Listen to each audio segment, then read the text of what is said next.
Ako si naplánovať chôdzu v 7 krokoch?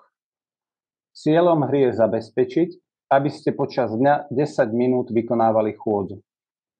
Pomocou tohto návodu sa naučíte, ako si naplánovať chôdzu v hre v 7 krokoch. Pamätajte na to, že aby ste mohli hru hrať, musíte vykonávať chôdzu v reálnom prostredí. Krok 1. Ťuknite na klobúk, ktorý sa nachádza v ľavom hornom rohu.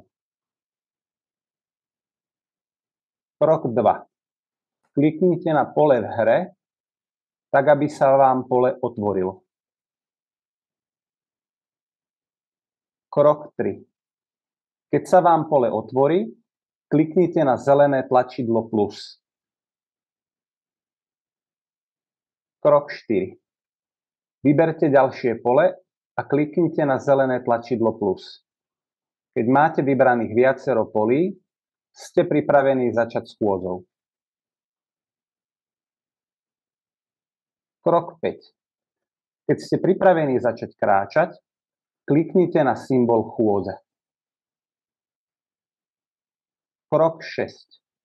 Počkajte, kým sa farba semafóru zmení na zelenú a kým sa farba klobúka zmení na modrú, kamera musí mať voľný výhľad. Krok 7.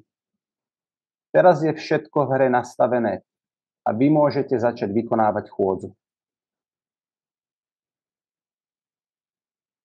Dobré je vedieť, že váš farmár v hre je vyobrazený ako klobúk. Tu si môžete pozrieť váš plán chôdze.